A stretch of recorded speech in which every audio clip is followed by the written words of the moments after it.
Good evening, everybody. Welcome back to Exploring the Lord of the Rings. This is session number 177 of Exploring the Lord of the Rings, session number 53-ish, I forget, on Council of Elrond. But excited to get back into things tonight. Sorry, I'm a little later than usual. I know, even late by my standards tonight. It's been quite a day today. Been running around doing unexpected things, and it's been a good day, but a very crazy running around day. So delighted to be back here with you guys at the end of my day. Well, the end of the normal part of my day. So just a couple quick announcements before we go. Don't forget about Mythmoot 8. We are taking registrations for Mythmoot 8, so I hope that you will join us there and look into the options that we have and join sooner rather than later so you can be a part of our decision-making process about whether we try a hybrid moot this year or not. That's again, the dates on that are June 24th through 27th for our Mythmoot, and I hope you'll consider joining us for that. Also, don't forget Signum Academy Clubs. Signum Academy Clubs, which is starting up now. Very excited about this. Our new grade 3 through grade 12 language arts extracurricular program, book club, creative writing club, language clubs. It's going to be awesome. Please look into that at the Signum Academy website. You can find all of these things on the Signum University homepage. Go to signumuniversity.org and you will see all the different selections of all of the things that we are doing that you can look into further. Events for Mythmoot, and you can see the Academy for clubs, and it's all going to be good. So anyway, that is, oh good, excellent, Tony. Glad to hear you submitted your presentation proposal. That, of course, is one of the things that you can do right now. Our call for papers is up, so you are for proposals, for presentations, so you can submit that. So anyway, hope that you guys will all look into those two things because they're going to be a lot of fun. All right, let's get back into the text because we have a lot to talk about, including many options for disposing of the ring, or perhaps I should say handling the ring, right? As we are gathered together with the council, right? In trying to figure out what to do. I assigned as homework last night. You know, I often have done that. In fact, I've always done that. Even like back when I was teaching brick and mortar class, and you know, a class that met like Monday, Wednesday, Friday, or something like that. Students would always tease me for saying, as I said yesterday, it's always like when I'm in class, it's like the world of the class, right? And so, yesterday means our last class. It's always yesterday, no matter how long it was. Anyway, when I said last time, which is the yesterday in the world of this class, that I wanted to talk more about Elrond's assertion here in the second paragraph on this next slide here, that they who dwell beyond the sea would not receive it. For good or ill, it belongs to Middle-earth. It is for us who still dwell here to deal with it.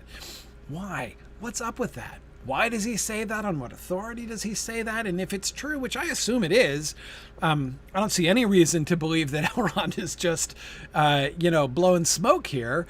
I'm sure he's right. But if so, why? Why does that make sense? So I want to talk that through, and thank you guys. You guys have been having awesome discussions about that. I wanted to give special props to Flamifer for writing a very long, thoughtful post about that, and kind of continuing keeping the conversation going on that thread. That was. Flamifer, thanks for that. That was really excellent. That whole discussion was great. Thanks for your guys' thoughts there. And I don't think I'm going to be able to do justice to that whole discussion. So I definitely recommend people check that out on our discussion boards. But let's back up for 1 second and remember the context here, right? We've just been talking about Tom Bombadil and getting down to figuring out what has to be done, right? Remember, I was suggesting that the Tom Bombadil discussion first initially emerges as basically asking the question, whom can we trust to carry the ring at all, right? Whom can we trust to hold the ring, even for a short time? And then we've kind of set that question as, so having rejected Bombadil, as either a temporary or a permanent home for the ring, or holder for the ring, perhaps I should say, then what? What are the options, right? And so Glorfindel is the one who's kind of trying to bring these things into focus here. He's kind of the voice of sense, the voice of reason here. Then if the ring cannot be kept from him forever by strength, said Glorfindel, two things only remain for us to attempt: to send it over the sea or to destroy it. Glorfindel says those are the only two options.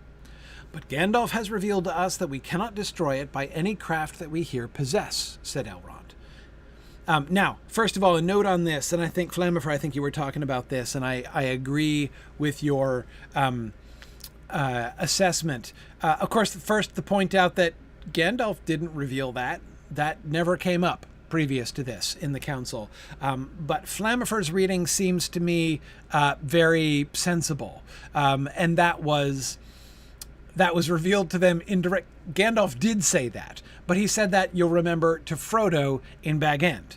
And so presumably that either came up indirectly, that is, when Frodo was relating this conversation and his story, it came up in that context, or perhaps it was even discussed at that time and Gandalf went over that ground again with them, potentially. Because you'll remember, that's one of the parts of the council that got skimmed over, that we did not hear the full narration of. We did not hear Frodo narrating in full his story that we already read, right? And so I do agree that it seems, well, I was going to say likely, not even likely. I think it seems almost certain that that must be what Elrond is talking about, right? And of course, in saying this, as a couple people have been reminding us, we don't have, as several people have been reminding us, Tolkien is having these people speaking to us as readers as well as to each other, right? And so we are being reminded here of something that Gandalf told us as readers back in chapter 2, right? But there's every reason to think, knowing they went over that material in Frodo's narration, which was skimmed over in this chapter, that the rest of the council has been briefed on this as well. So I assume that that must be what Elrond means. I can't think of anything else that Elrond could possibly mean by that, because certainly in Gandalf's lengthy narration, which he said he was keeping short, that he never mentioned that, and that never came up. Okay. Now, moving on. And they who dwell beyond the sea would not receive it. For good or ill, it belongs to Middle-earth. It is for us who still dwell here to deal with it. Okay. Why? As far as how Elrond knows, that was one point of debate that you guys were discussing. I don't see any reason to believe that Elrond is here. So I think I agree with Flammifer's initial I think I agree with Flammifer's initial breakdown of the options there. That either he doesn't know this at all and is just saying this in order to bring them around to the conclusion he and Gandalf have already agreed to and want to bring them to, which I agree, it's a slightly cynical reading of this, but I agree is a theoretical possibility. Or he has received some message, right? Like he has received some active communication, some dream, some message by eagle or moth or whatever. He has received some positive indication or communication from the Valar, which leads him to believe that they're not going to receive the ring. Or he is intuiting it, like it is a conclusion that he is drawing rather than a piece of information that he has been told. And I definitely agree with Flammifer's assertion that it's almost certainly the third. I don't think it's the first. I don't think he's faking it. I don't think that Elrond would say that. They who dwell beyond the sea would not receive it. I do not think Elrond would say that if he did not have reason to believe that it was true. But at the same time, I do not... anyway, sorry, one brief comment on that. Remember the emphasis that we laid on Saruman's words reported by Gandalf to the White Council before, right? When Saruman states with clear authority, right? He invokes his own considerable authority as the White Wizard to assert that the ring has rolled down the river to the sea. He knows that this is so. And he can't know it by observation, right? I mean, he can't. Like, that's not really possible.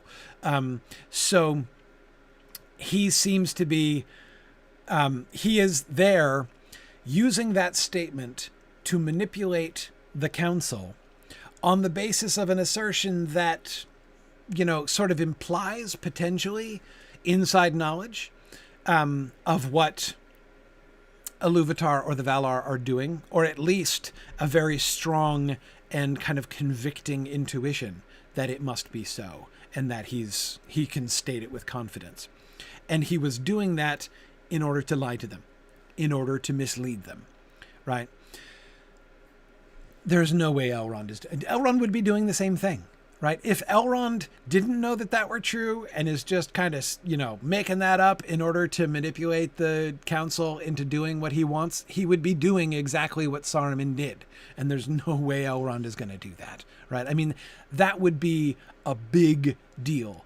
And it kind of goes back in part to conversations we've had before about how lying is a really big deal in those days. You know, in our world, in our culture, we're accustomed to this. We're accustomed to the fact you can assume that somebody might be lying to you without feeling that you're giving them a deadly insult, right? I mean, that's normal in our society, and that's much less normal in many ancient societies, and it's much less normal in Middle Earth. Here, you know, it's possible from a modern perspective, maybe, to kind of talk yourself into a position where you're thinking like that kind of gamesmanship, you know, that kind of manipulation of affairs might be an acceptable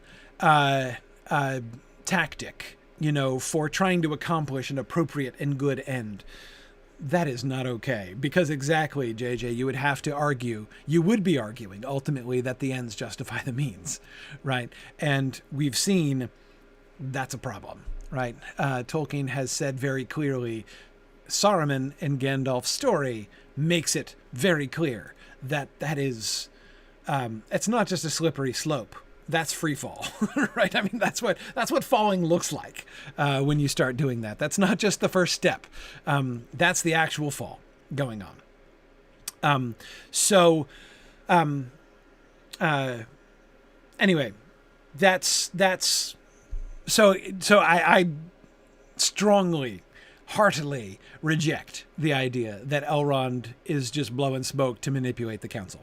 And of course, Flammifer, I'm not suggesting that you were implying that, only that you were trying very sensibly to articulate potential, right, interpretations in order to examine each one. So if we can dismiss that one, then we have, he knows, like he has received some communication, or he is intuiting. And again, I see that there is no reason to believe that he has received communication. Like I can't say it's impossible. I can't absolutely rule it out, but I would be very surprised. I would be very surprised if that turned out to be the case. And I'd be very surprised because that doesn't happen. Not like that. Not like I'm going to send you a message. You're getting a text from Manwë, right? He doesn't send texts. He's not going to send a messenger coming in saying, "Psst, Elrond, at your next council, let me give you a tip. You know, here's the Valinorian perspective on this, right? So move forward with the suggestion." Like, it's not what happens, right? It's not how it works.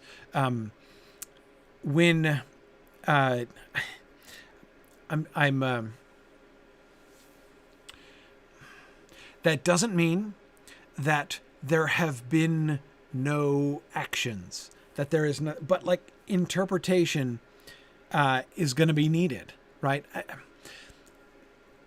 In my opinion, the clearest intervention, the clearest and most explicit, biggest intervention of the Valar in The Lord of the Rings is the wind from the sea and the Return of the King.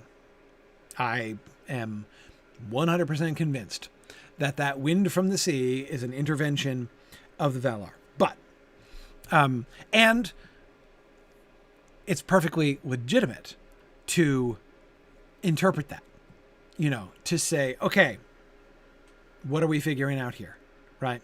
What message are we getting? If you remember ahead, even the Witch King is thinking in that direction, right? The Witch King is noticing he who just said, "This is my hour," right, is doing some recalculations in his head once the crow goes off and the horns start blowing and the wind from the sea picks up, and he's like, okay, I'm going to recalibrate here, right? Maybe it's not yet my hour. Maybe there's something else going on in this hour that I should get involved with.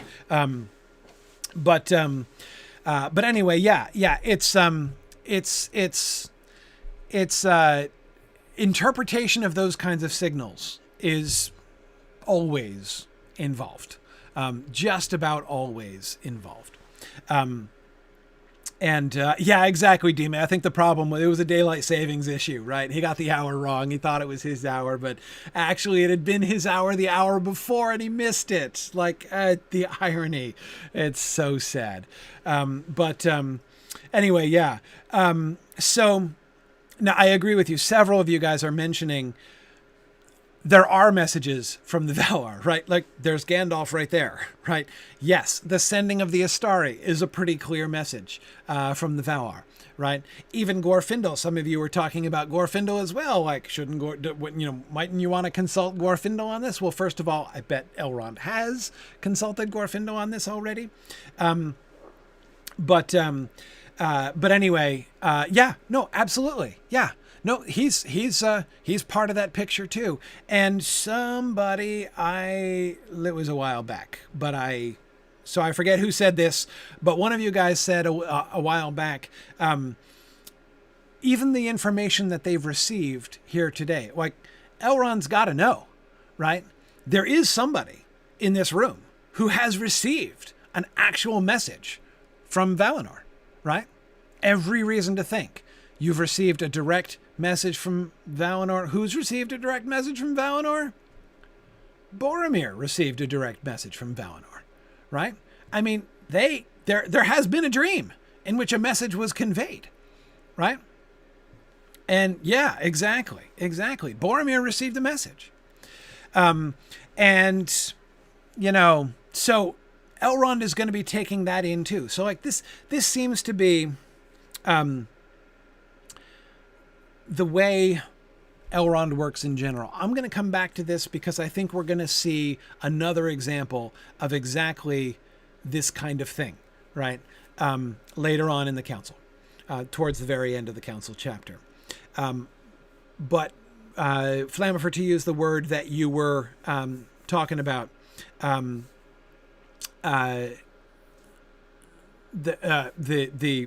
question of who, like the message and what exactly is going about intuiting was your word, Flammifer. I think that's right, but I'm not sure I'd go with intuiting. I think it's more than that. Intuition makes it sound like he just has a feeling, right? Like he,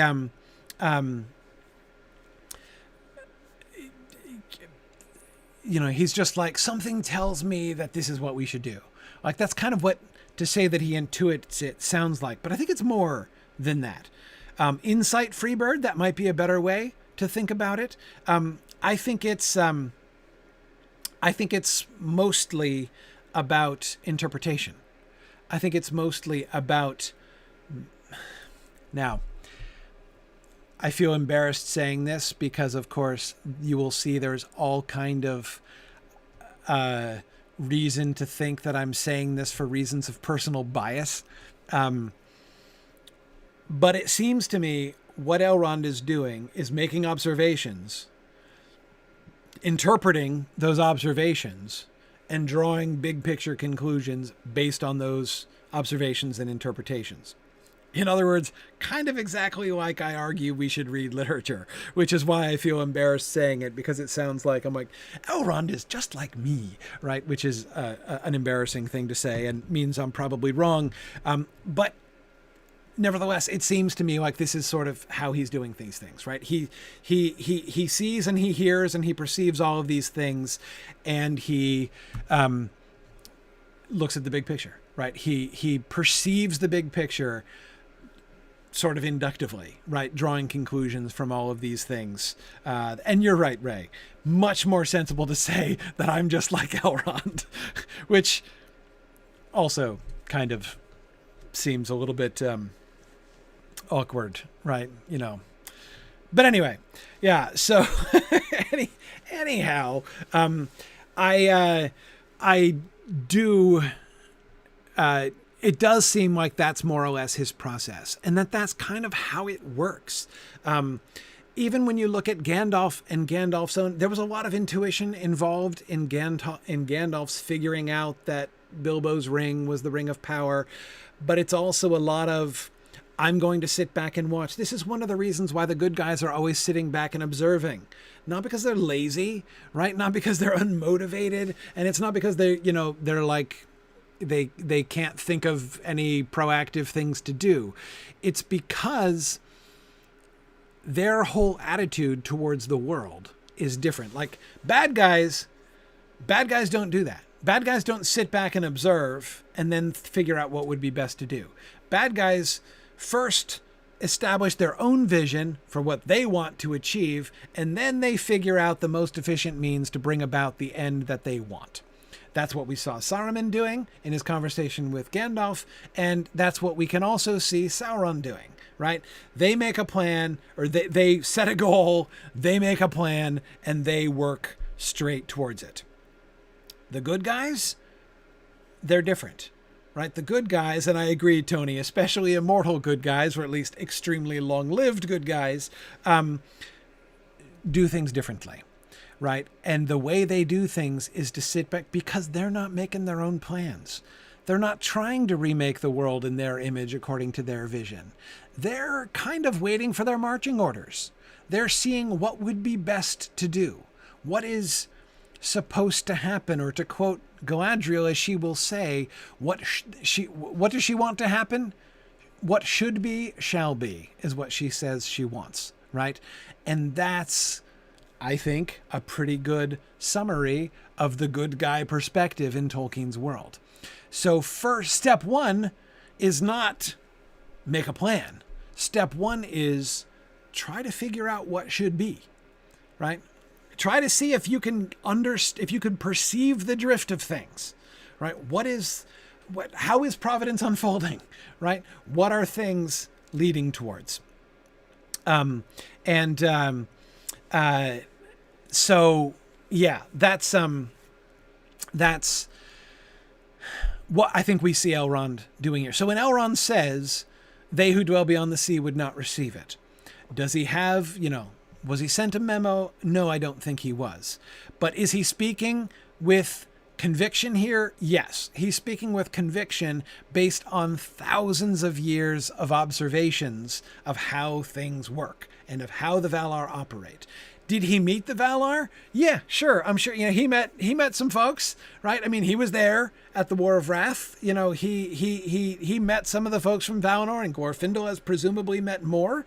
But again, I think that has probably told him less than his observation over the millennia and figuring that out. Is it possible, Tony asks, that Elrond is using his ring to assist him in his interpretation? I doubt it. And here's the reason I doubt that, Tony. I doubt that because, as we are told, the elven rings have a different power. And if I had to guess,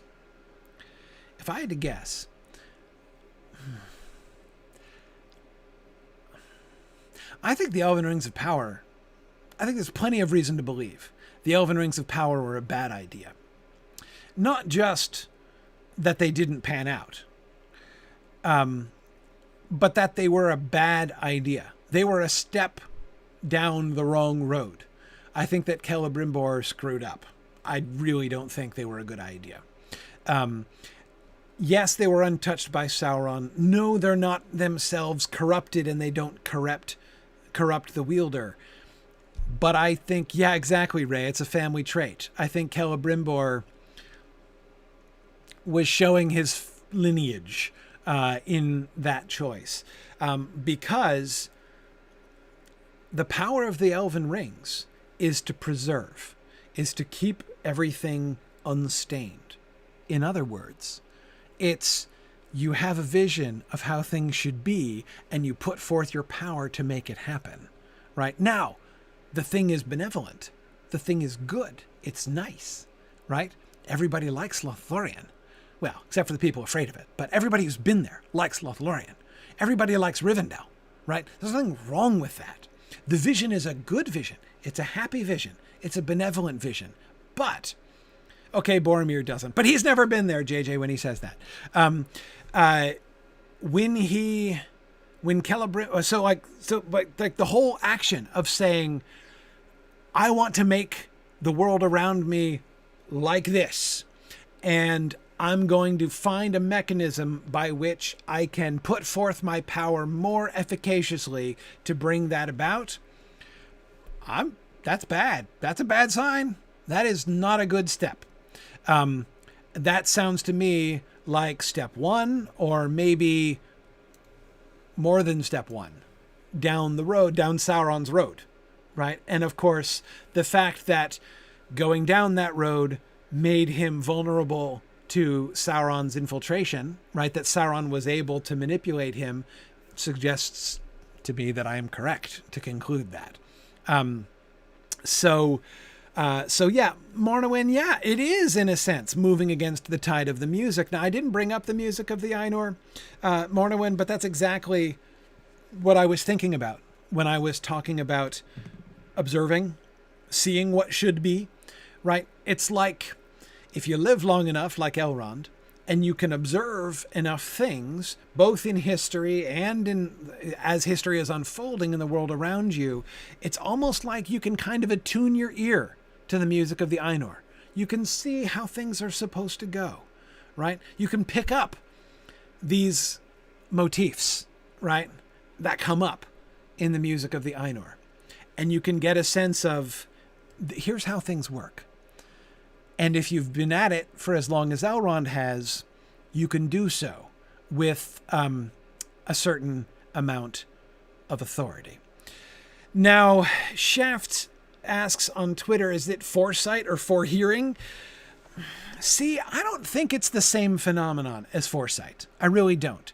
When a foretelling comes upon somebody, that seems like an inspiration of some kind. That's more like I've received a message. You don't know from where, right? But that seems to be a little bit more direct, I would say. Not the kind of like larger conclusions that that Elrond is coming to. You know, this kind of conclusion. Seeing patterns, Gilgonthir, that's exactly it. That's exactly it.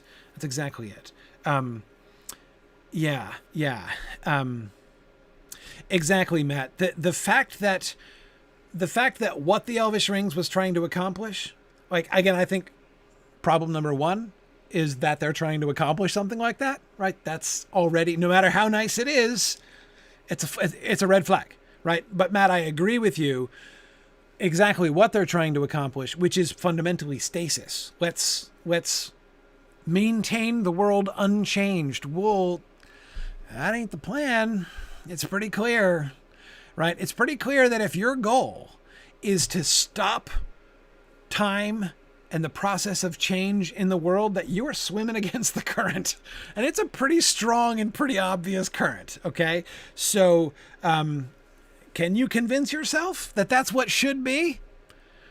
It's an uphill battle. You can do it. You can rationalize it, right? You can rationalize anything. And the ring will try to help you with that, of course. That's how one of the ways it operates. But I agree. Anyway, yeah, absolutely. That's not a good look. It's not a good thing. Anyway, yeah, exactly.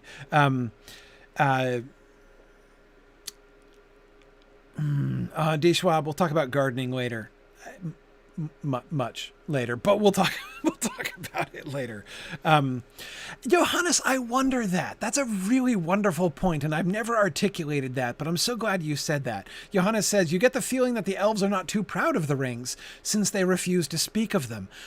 Yes, you're saying that makes me realize that I've always kind of wondered that. Yes, there's a secrecy thing. Like, yeah, they don't want to talk about it in public because it's a dead secret who has the rings. But as I've said before, it's the worst kept secret in Middle-earth. Like, come on. I mean, one of them is a pretty good secret, right? Gandalf's ring, that one's a well-kept secret. But again, I mean, every moron in Middle-earth who knows anything about the Rings of Power must know that Elrond and Galadriel each have one, right? I mean, come on.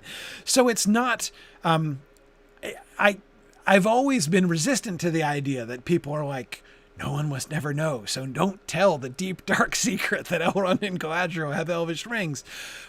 So, Johannes, I wonder if part of the we never talk about that thing is involved with... shame might be too strong, right? It might be too strong. I don't know that I would go so far as shame. But yeah, I really think, that when they talk about that, it may be one of the reasons they don't have to talk about them. And I think I agree exactly with Tony there. The rings themselves might not be tainted by Sauron, but the whole ring project is tainted by Sauron. And I absolutely agree with that. Yeah. So, and at the very least, Cook of Wittenminer, I agree. At the very least, they're cautious in talking about them, right? You don't want people talking about them. You don't want anybody talking about them because nothing good happens when people talk about them, right? I mean, nothing good can possibly come of anybody talking about them. Now, yes, Gandalf's ring seems to be different. But, of course, exactly as Rachel Port points out on YouTube, no, Tolkien didn't really know that Gandalf had a ring at this point. The Gandalf's ring is retconned in later on. There's no reason to think that Tolkien knows that Gandalf has a ring yet. He doesn't discover that for some time. And when he does discover it, he seems interested in making, differentiating that ring. That the nature of that ring seems a little bit different from the others. But we'll come back to that even later, then we'll come back to the other question. But, yeah. Exactly, Ray. It was a super well-hidden secret. That's how well-hidden that secret was, right? They didn't even tell Tolkien about it until later on. So there you go. And interesting, Mad Violinist says, say rather that perhaps the nature of its bestowal makes its effect different. And Mad Violinist, I would add to that. I think you're right. And I would add to that the recipient as well. Gandalf isn't an elf. Noticeably, right? He's not an elf. His desire is not for stasis. That's not his goal. And one might perhaps think that Círdan suspected this, that Círdan himself is a kind of hero of giving up the ring, right? Like Bilbo before him, right? Well, after him, I know technically Círdan did it first, but as far as our discovery of it, it's much sooner that we discover Bilbo doing it. But yes, I know, Tomas, that Gandalf is an elf with a staff. That's what his name means. But Gandalf, elf in a very much vaguer and more Norse sense. And the Norse certainly use the word elf pretty generically to mean all kinds of things. But anyway, his so there's lots of reasons to believe that the ring is going to operate differently and interact differently with Gandalf as wielder, both because of the circumstances of its reception, of its being given to him, Mad Violinist. I think that's wonderful, and also his own nature and his own mission, right? He's gonna take it. He's gonna do different things with it. Yeah.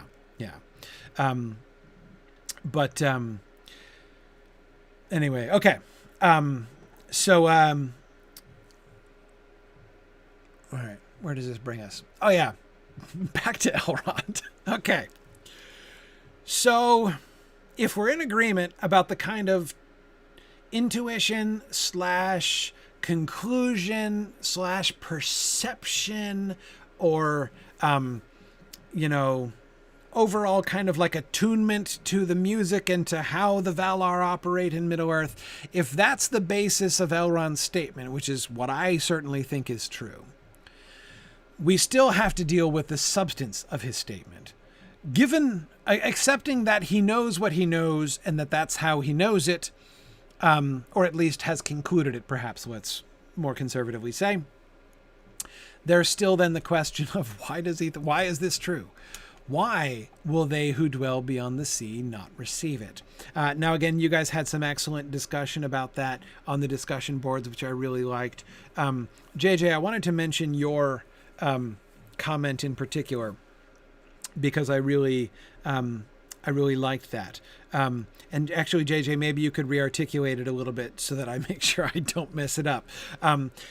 Because this came in the context of discussion when a lot of people were saying, some of the people in the discussion were saying the Valar aren't there. There was a parallel. I forget who it was who was making the parallel to parenting, right? The Valar, like, it's in the interest of the, they want people to take care of their own problems. Their goal is not to come in and solve every problem. I believe so. JJ, if I'm remembering your point correctly, what JJ was arguing is that basically there's a parallel here, just as Iluvatar has delegated the creation of the world, basically, to the he's delegated the creation of the world to the subcreation of his creatures, right? He makes the Valar, the offspring of his thought, and then he has the music come through them, and they're improvising. They are putting themselves into their own music, right? They are doing their thing. It is their own sub-creative powers that are being used in the music. And in the end, of course, the music is just what Iluvatar wanted. So Iluvatar, but he genuinely delegates. And what happens when things start going wrong in the music, right? The discord starts happening pretty early on in the music. What does Iluvatar do? He does not stop the orchestra, right? He does not, push the mute button on Melkor in order to, remove the discord. No, that's not what he does. He lets it happen.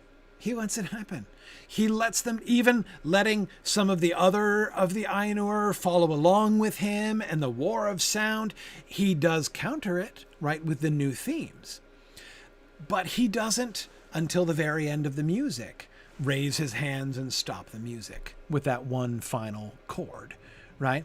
He seems to have genuinely delegated, I'm going to let you guys figure this out, right? I want you guys to figure this out. Does it mean he doesn't care? No. Does it mean he takes no part in it? No. Does it mean it doesn't matter to him what the results are? No. He tells them at the end, nobody can alter the music in my despite. Nobody can make this music turn out the way I didn't want it to turn out. No matter what you do, it is going to end up being a tributary to its glory. A tributary, meaning a river that flows into the sea, right? So any actions that any of them, including Melkor, take in the music is going to be like a river that flows down into the ocean of the glory of Iluvatar, the glory of his work, right? That's what's going to happen, right? What course the river takes, legitimately up to you. But at the end of the day, that river is going to end up being a tributary to the glory of the whole, right? For those of you who think that this abnegates free will, I have a book for you. The Consolation of Philosophy by Boethius. It's all in Boethius. Okay, so that's step one, right, that Iluvatar did with the Ainur. JJ, your argument, as I'm recalling it, was that we see the Valar doing the same thing to some extent with the children of Iluvatar.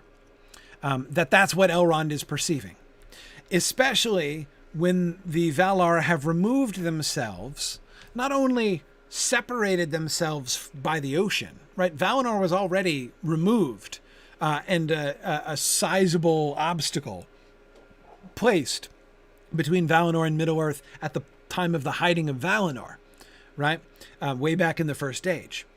But of course, at the end of the Second Age, at the time of the downfall of Numenor, Valinor is taken out entirely, and it's only connected. There's just like an umbilical cord connecting, right? The straight road connecting Valinor, the true West, and the rest of the world, right? Now, it's still part of Arda, but it's detached, right?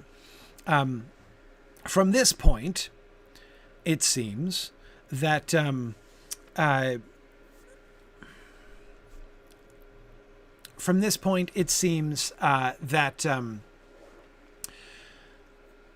you could argue, so JJ, again, if I'm following your argument correctly, that the Valar are basically, have from that point been following in the footsteps of Iluvatar himself, that they're recapitulating, in a sense, something very like what Iluvatar did. It is for us who still dwell here to deal with it. Why? Because the Valar don't care? No, the Valar care. The Valar totally care. Does that mean the Valar are going to take no hand? No. Again, but it's just like Iluvatar in the music, right? Did Iluvatar not care about the Discord? No, he cared. But that doesn't mean he's not going to go in and cancel Morgoth. He doesn't do it, right? He lets him go. He lets him do his thing. And by doing his thing ends up bringing about beauty that none of them had ever conceived. Well, except Iluvatar, perhaps, right? So JJ, I buy that. I buy that parallel. That the Valar are not gonna intervene directly. And I have to say, I'm trying to be a little bit cautious here on theological grounds, but it seems to me, when I hear Tolkien readers talking about this kind of question, it seems to me that there is a great deal of oversimplification involved here. Like, I hear people asking, why don't the Valar take a hand, right? Why are they so hands off, right? I mean, there's Sauron, he's the big bad guy, right? And then you've got the big good guys who are, doing nothing. They're just remote and they don't care. Well, what does caring look like, right? And Valor, it's just like the Eagles question that always pops up. It's rather like that. They're not going to do that. They're not just going to swoop in, right, whether by the medium of the Eagles or not, and say, yeah, it's okay. We'll take care of this for you, right? It's true, apparently, they're not going to do that. But does that mean they don't care? So when I talk about oversimplification, the impression that I often get from people, the question I often want to ask in response, and I rarely have time to have this deep a discussion about it with people who say these things or ask these questions, like during Q&As and that kind of thing, is what I often want to say in response is, like, what would you accept? Like, what would you look for? What would convince you that the Valar cared, that the Valar were taking a hand? What would you want, right? What would you take as evidence that they cared? Would it have to be, the angel, the angelic ministers, right? Of like the eagles in the form, Thorondor himself returned to Middle Earth, swooping down, taking the ring and putting it into the fiery mountain and saying, like, is that and nothing else, nothing short of that. It's right. Tolkien laying the smack down on Sauron. Exactly. So, yeah, and Frumius Bujum, you're completely right that things didn't work out so well the last couple times they stepped in to rule directly. Like, there's issues, like continents sink when that happens. Let's be frank, right? They have a history of breaking continents when that occurs. So yeah, absolutely. Yeah. So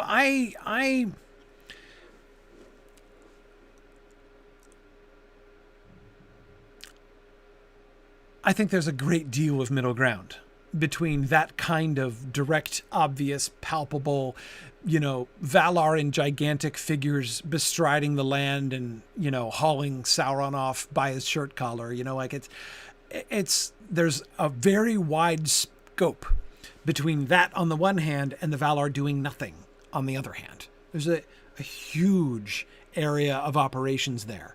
And do I think there's plenty of reason for to think that the Valar are in fact operating within that range? Oh yeah. Yeah, I think there's lots of evidence to suggest that. And absolutely, Morinitar. Yes, the Astari are a perfect example of the Valar helping the people of Middle-earth. They absolutely are. Exactly. The sending of the Astari is one of the most explicit examples. I mean, if you want evidence of them being somewhere in that middle ground, it's sitting right in the room, right? Gandalf is there. And that is the plainest, most clear reason. Exactly. Tony, exactly. That would be a Deus Ex Machina. Like the whole Eagles taking the ring to Mordor would be a Deus Ex Machina. And there's a big difference. So Deus Ex Machina, for those of you, just to make sure everyone's on the same page with that description, or with that phrase, Deus Ex Machina is a Latin phrase which means God out of the machine, which literally refers to a convention of some bad classical, like Latin classical dramas, which tended to end things up by having one of the gods swoop in and make everything right. Like it would, the drama would move forward and it would get to a point where everything looked like it was going to end horribly and there was just no way out of it. Almost as if the playwright had painted himself into a corner, and then a god descends and changes everything. Like changes all of the circumstances that are making everything horrible, and then everything, because of that happens, everything works out fine. Like that's kind of the classic concept of the Deus Ex Machina. So people use that phrase to describe that kind of like heavy-handed intervention. Understanding the difference between Deus Ex Machina on the one hand and eucatastrophe on the other hand is really essential to understanding the spirit of Tolkien's world and of Tolkien's writing. There's similarities between Deus Ex Machina on the one hand and eucatastrophe on the other hand, but they are very, very important differences. And I agree, Tim Dolph, in some sense, Deus Ex Machina is almost like the opposite of eucatastrophe. Yes. Yeah. And yes, reader Elrond, you are correct that this issue, this does connect. That's why exactly what you just mentioned, reader Elrond, is exactly why I said at the a few minutes back that I'm trying to be cautious talking about this on theological grounds. That's what I was referring to, because you're absolutely right. It is grounded. I mean, ultimately, the parallel to this, like this comes down to the same basic question: why does God permit evil to happen, right? And all of this stuff from the music of the Ainur, especially the music of the Ainur, on forward and all of the things which parallel the music of the Ainur as we move forward is kind of Tolkien's answer to that question, or at least his expression of the answer that he felt he received to that question from within his tradition. And so again, I'm trying not to, I don't want to, I don't get up in anybody's business about this. But I do think that trying to understand, as far as the Valar and Middle-earth are concerned, trying to understand, to make sure that we're all seeing that very large middle ground, that very large middle field between doing nothing and just taking over and solving all the problems, that is clearly, I think, where things live. Anyway, so, okay. So back to then the specific question.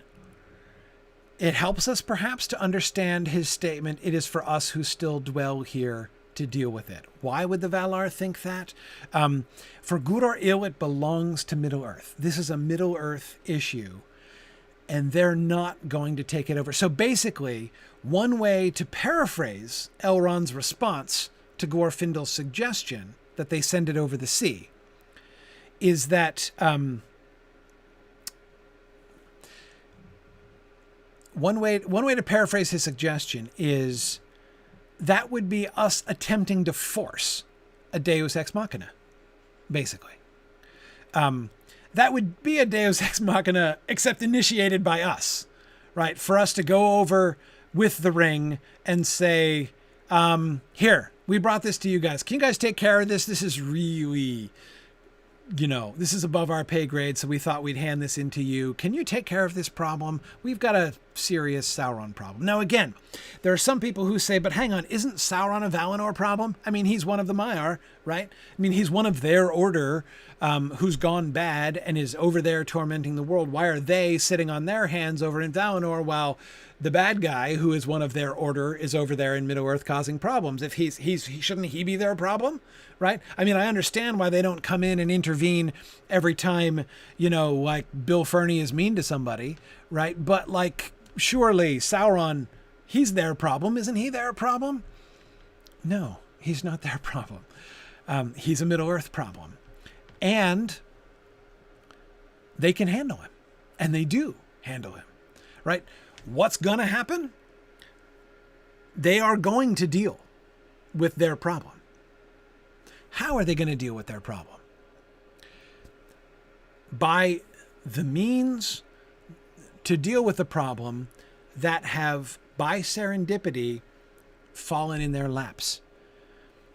Here we are, and here is the ring. What shall we do with it? Right? Many of you in the thread were talking about how the Valar have already apparently been at work in bringing them together there at the council. Right? Not only the more obvious intervention, apparently, of the Valar through Boromir's dream. I know it's Faramir's dream primarily, but Boromir did have it, so he's the one who said it, so I'm giving him credit for now.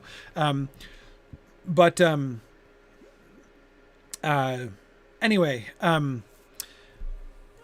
so not only through that, but even just, Elrond's note at the top of the council, "Called, I say, though I have not called you," right? Strangers from distant lands. Okay. Ooh, Ashnaz, let me get back to that question in a second. Let me finish what I'm saying, and then I'll try to get back to that. That's a good question. So the Valar have already been active in bringing the council together, but of course it's more than that, right? The way that Providence has brought about, they've been tracing the provenance of the ring. Remember, that's been we've talked for months and months now about the whole discussion, attempting to answer the question, how can we know that this is the Ring of Power? How can we be sure, right? Galdor's question to Gandalf. And as they've been discussing the provenance of the ring, there's been another thing that has become more and more clear, right? And that is, this is a remarkable thing right, that has happened, and which seems to defy coincidence, right? This is not just, there's more than luck going on here, right?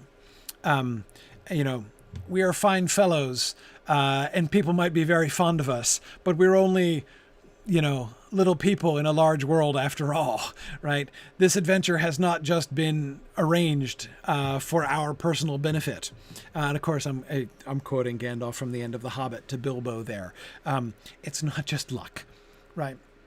So is there already a pattern that Elrond can point to? Yeah, there is, right? Okay, it's not just that. So when he says it is for us who dwell here to deal with it, he's not saying the Valar have washed their hands of this, right? The Valar are like, peace out. You guys have your own problems. I'm going to go have a cup of tea, right? You guys have fun with that ring business, right? Don't bother us with that. That's not what he's saying at all. I think that what he's saying, what he's setting up, what he's pointing to is it's for us who still dwell here to deal with it. In other words, they have given us instructions if we can read them. They have pointed us in the direction. They have provided us the opportunity. It's happening, people. It's already happened that we have come together. We've been, even some of us, by like these explicit, poetic messages in dreams and whatnot, like it's already happening. Okay, so for us to now turn and send the ring across the sea would be like an abdication, right? They've given us all the tools. They've given us, and then for us to say, nah, can you just take care of this? We are going to turn away from the task that has been set for us, basically, right? And I think that that's what Elrond is pointing towards when he says it is for us who still dwell here to deal with it. And I would add, he's still being very gentle. He could say more here. He could say, it is for us who still dwell here to deal with it. And I think it's pretty clear what they're suggesting we should do. He does not yet say that, right?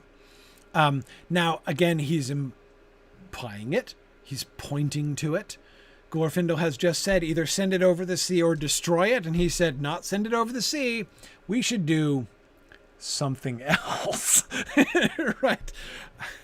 Plan B, right? Option door number 2. Clearly, I think it's clear that that's what Elrond thinks. I think it's clear that that's what he's trying to bring everyone to. I agree. We've been saying for a long time, I think that Gandalf and Elrond both know that where this whole conversation is headed is towards Frodo being the ring bearer to take the ring to Mordor. Gandalf has foreseen it since the parlor in Bag End, but Elrond is still being very gentle in laying that out. He still seems to want, it's almost like he himself is again recapitulating what the Valar themselves were doing. He wants the whole council to see it for themselves. Now, Ashnath, going to come back to your question. What is the difference between the Council of Elrond sending the ring to Valinor and Eärendil taking the Silmaril to Valinor? Great question. So what I would say to that primarily is that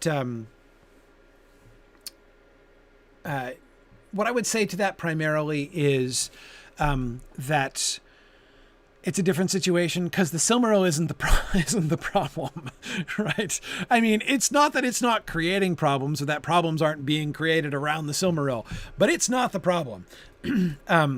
And nor is it the key to destroying Morgoth. Like, the Silmaril enables Eärendil to get there, but it is the Silmaril isn't the thing that something has to be done about, nor is it any part of the mechanism for doing it, really. So there's a kind of parallel there, but I don't think that they're the same. Mornowin, what a wonderful question. I wonder what the Council of Elrond would have been like if Frodo had gotten to Rivendell earlier when Gandalf wanted him to. Well, here Mornowin is a wonderful additional point, right? or rather a wonderful additional piece of evidence, or bunch of pieces of evidence, right? To Gandalf on the top of Orthanc, the delay seemed like a disaster, right? I mean, any delay. His only hope was that Frodo had left in time, right? If Frodo doesn't leave in time, everything is ruined. Everything is going to be horrible. And then it turns out he gets to the Shire and discovers the worst has happened, right? But Morrowind, what we see, don't we? Not only does it turn out that that's not a disaster, it turns out that all of those horrible things happening, leading to the delay and the near catching of them by the Black Riders and everything, turns out to have been tributary to the glory of the whole, doesn't it? Isn't it a good thing that it worked out this way? Boromir wouldn't have been there, right? Legolas wouldn't have been there. Was even glowing there early enough? I don't know. I mean, the council, it wasn't time. It was not the time for this council, right? It was not, now, could Frodo have hung out for a while comfortably for a few months? Sure. Yeah, no, of course that could have happened. But again, even think about the things that Frodo's journey unfolded. The meeting with Tom Bombadil, even that alone, the meeting with Tom Bombadil and the encounter with the Barrow-wights, which Elrond, was talking about in relation to the important squirrel question and stuff like that earlier on. I mean, think about the things that we were talking about with that and how that has kind of informed his understanding of what's going on here, right? That wouldn't have happened. Had Frodo left in July, he'd have just taken the road. He'd never have gone through the Old Forest in 100 years, right? There's no way he would have done that. He'd have just gone traipsing along the road, had probably a perfectly boring journey all the way to Rivendell, and think of what else wouldn't have happened, right? They wouldn't have had the Barrow Blades. The Witch King wouldn't have been killed, right? I mean, you can go forward and see all of the network of things that would have been different had the bad series of events not happened, right? So, yep, it's all part of the plan. Yes, Tony, you could even say that the loss of the ring by Isildur was providential. I agree. Yep.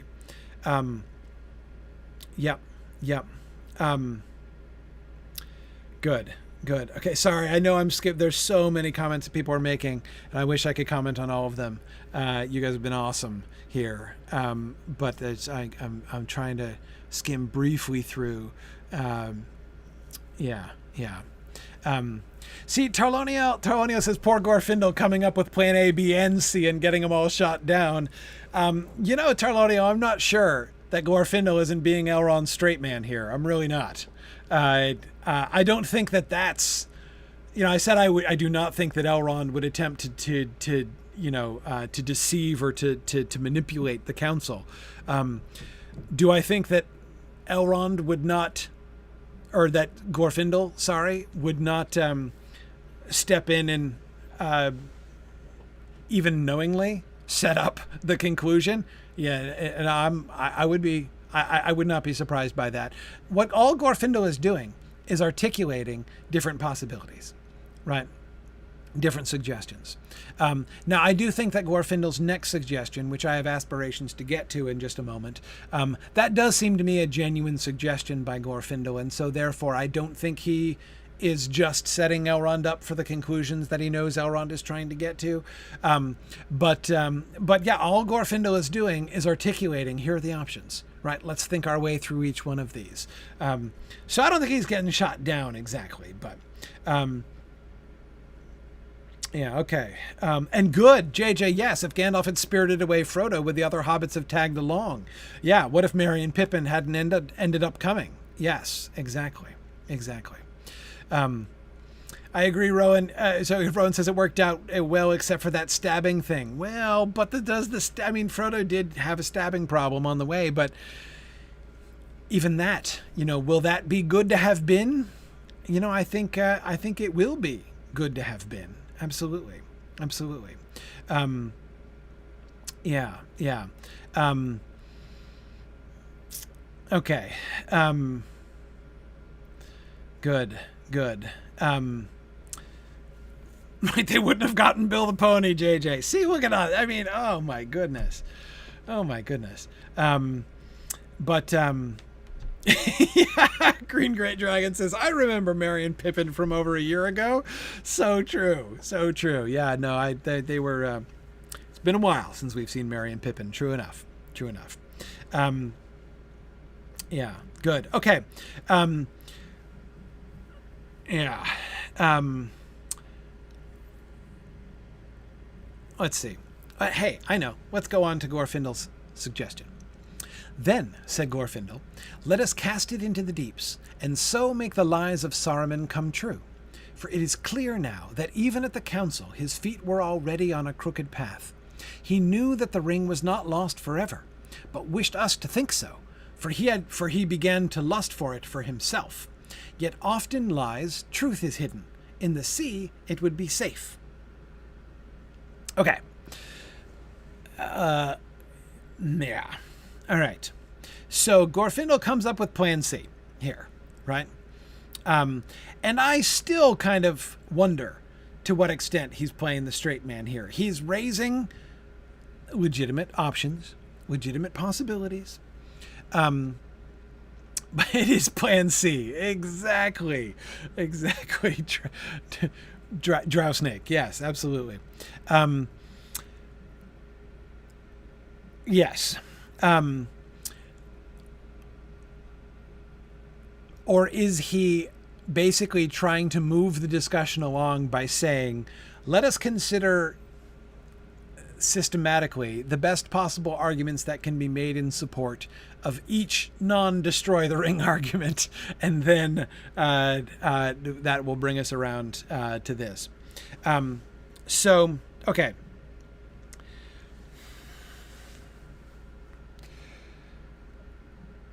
Good. Sam, you ask a really important question there. Sam says, the central question is this. Does Glorfindel understand that even without the ring, Sauron will crush everyone? If yes, then he's being disingenuous. If no, why not? Okay. I think that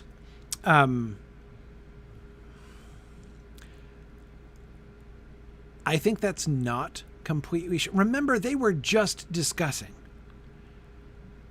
There are a couple things to remember here. Thing number one. Who's talking? This is Glorfindel talking, right? This is Glorfindel. Mr. There were several servants of the enemy there, but they withdrew and I pursued them, right? That's Glorfindel and the Ringwraiths, the most terrible servants of Sauron, right? The Nazgul don't even, cramp his style, right? I mean, he's not afraid of the Nazgul. Is he afraid of Sauron? Yeah, Sauron could take him, right? But,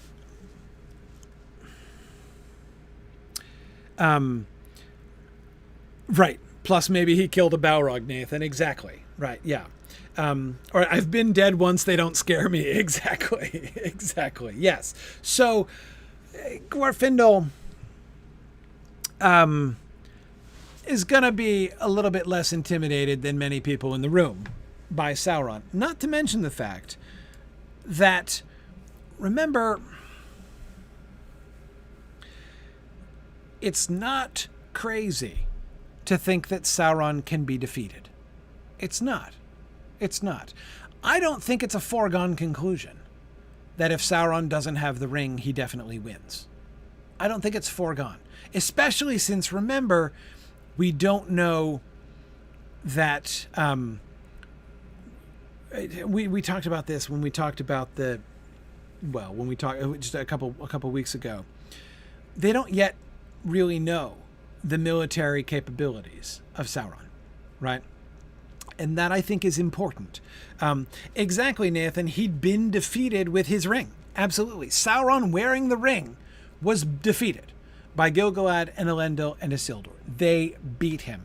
and cast him down, and Isildur looted his corpse. That is what happened. It has occurred. Glorfindel himself defeated a Balrog. It can happen. No one of them can defeat Sauron. Elrond has said he does not have the strength to resist Sauron permanently, to hold the ring against him, right? But what if they all banded together onto one battlefield, you know, the new last alliance, the really last alliance, and took out Sauron again when Sauron doesn't even have his ring? Is it maybe theoretically possible? Right? Can we rule it out that it's impossible? I don't even know that we can rule out that it's impossible. Yes, D. Schwab, they did say, Elrond did say, okay, the Laster Alliance, exactly. They did say, Elrond did opine that there's not going to be any other last alliance, right? The elves have diminished, and yeah, agreed. Oh no, Glorfindel wasn't there for the last alliance. He was still dead. He wasn't back yet in Middle-earth. But Elrond was there. Anyway, Sauron is defeatable. In principle, Sauron is defeatable. Now, it's true that Sauron is not finally defeatable so long as the ring survives, right? Again, cross-reference, Last Alliance, right? Where they killed him once and looted his corpse, but it didn't take, right? He's come back now, and things are bad again. So yeah, it's not a permanent solution, but again, kind of attractive. If we could overthrow Sauron again, I mean, look, worst case scenario, we buy another 3,000 years of peace. 3,000 years of peace would be nice, right? I mean, it's not nothing. It's not nothing at all. Exactly, Matthew. You just find a girl and a big dog. Yeah, that's another way to do it. Yeah.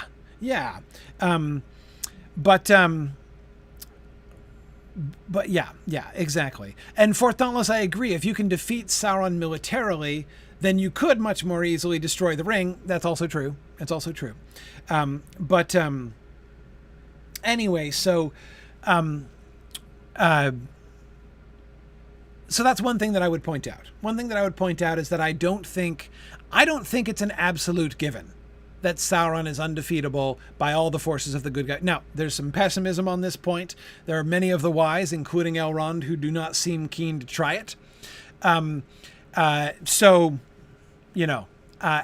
it's going to turn out, I think it's pretty clear that from a purely military standpoint, Sauron is going to mop the floor with the good guys, right? It's not going to work. And so Elrond is going to turn out to be correct that a Lastist alliance is not going to pan out. That's not really going to be an option. But is it worth considering? Sure, I think it's worth considering. But so that's one thing that I would say. And again, remember Glorfindel, right? I've been dead. I've faced Balrogs. I met the Witch King, and I wasn't impressed either time. So absolutely. But yes, Gandalf will say that victory cannot be achieved by arms, Evil Dr. Cannon, but he will say that in The Return of the King. He will say that after the Battle of Pelennor Field. Gandalf has a good deal more information at that point than he has now. So again, that's exactly what I think. It is after they actually get a taste of the military might of Sauron, they know. They don't suspect anymore. They know that this war they have no hope of victory in the war. But they don't, I think, yet absolutely know this. And I agree, Fourth Dauntless, if the plan was Last Alliance Part 2, the reunion, they've waited. They've left it a bit late. You're right that the Last Alliance made a preemptive strike before Sauron was ready, and they've not done that. So the abortive strike by the White Council against Sauron, aka the Necromancer and Mirkwood, was their best shot, right? They took a shot, and it didn't pan out, right? It didn't work. Yeah.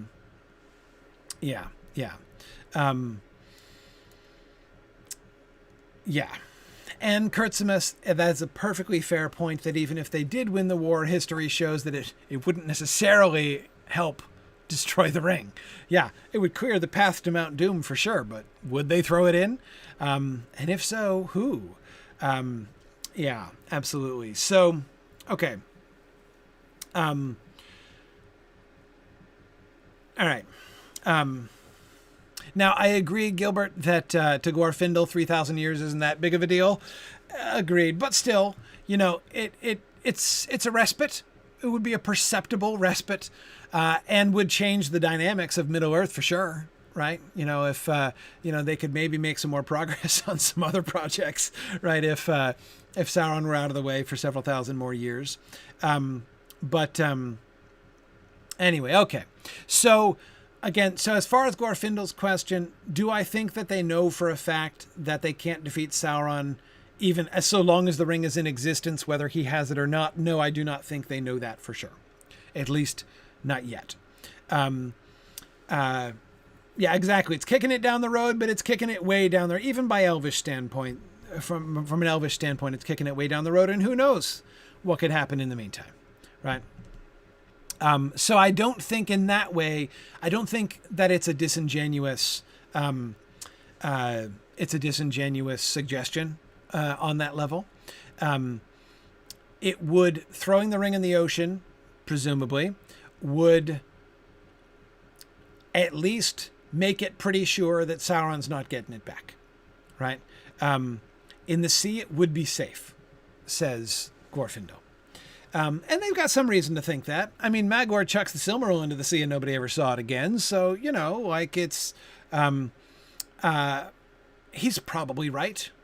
It's probably not gonna, somebody's probably not gonna be like deep sea fishing and, get pulled out of the boat and pull up the ring from the bottom of the ocean.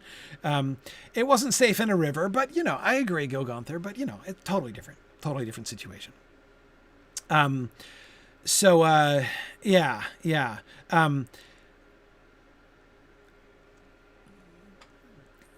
I agree that Sauron is going to tangle with Ulmo. This raises the question that I know you guys were discussing on the discussion board as well, which is, are the Valar safe? Is there any chance that one of the reasons that they would not receive the ring beyond the sea is that they would be like, don't you bring your radioactive waste over here? We don't want to pollute this place, right? You want to send that to the Blessed Realm? No, thank you. We don't want your thoroughly evil, corrupting artifacts in Valinor because people might get corrupted. As Ray says, what if Ossé finds the ring? Yeah, exactly. That would be awkward. It could be awkward.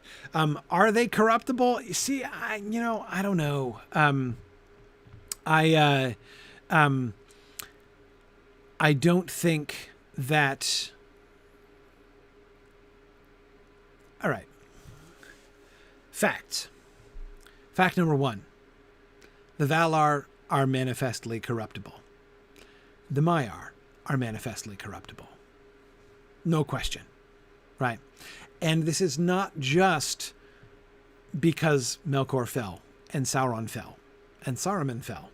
It's not just that leads us to this conclusion, right? Ossé fell, but apologized. Aule fell, but apologized. Or almost fell, right? I mean, Aule transgressed. And, he started down a similar road to Melkor's road. He apologized, right? And repented and was restored. But it happens. It can happen. No question. So are they corruptible? Yes. We have positive evidence that the Valar and the Ainur are corruptible. Could they be corrupted? Tempted by the ring and corrupted? This is a more complicated question to me. And here, the reason I say it's more complicated, it's less obvious to me. Yes, like Aule. Let's take Aule, right? We know Aule is corruptible. my question is, with Tom Bombadil, the ring has no power over Tom Bombadil. Now, I believe, as we said before, that the ring has no power over Tom Bombadil because Tom Bombadil is perfectly content. Tom Bombadil has no unfulfilled desires, right? He lives in a sort of spiritual place where the ring has no power over him. It's got nothing to tempt him to. Tom Bombadil is master. But at the same time, Sauron's ring, Sauron was one of the Maiar of Aule, right? Sauron was a junior assistant of Aule. A ring which contains a part of the essence of one of his junior assistants could overcome Aule? Maybe. I don't know. I mean, it's a little hard for me to be confident in saying that the Ring of Power, Sauron's Ring of Power, could overcome Aule. Just because Aule is so much greater. Now, again, doesn't mean he can't fall, and the greater you are, the more likely you are to fall in Tolkien's world in many ways. But I don't really believe that would happen. I really don't. GDC says Aule would be too busy criticizing the design flaws to get tempted. Yeah, he'd be like, oh, really, Myron? Come on now. I taught you better than this. Yeah. I agree, Ray. I agree that there is it's not that one cannot imagine an avenue to the temptation of the Valar, right? But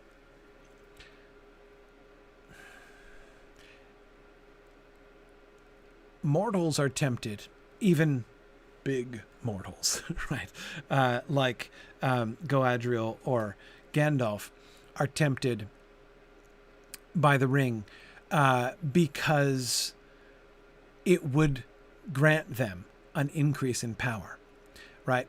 Remember Gandalf's words, with that power, I would have power too great and terrible, right? And over me, the ring would gain a power still greater. Is that true of Aule? Would Aule look at the ring and be like, with this ring, I would be able to accomplish so much more than I can accomplish right now? No, I really don't think he would.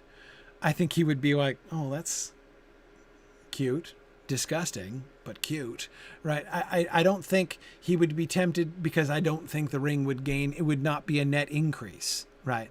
Yeah. So, it's not that I think that they're incorruptible. It's not that I can't imagine a path that could lead to their corruption. I just don't think the ring has the juice. I really don't. Not the Valar. But does that mean it would be safe in Valinor? No, but I also have to say, like, does it mean that Aule couldn't destroy it?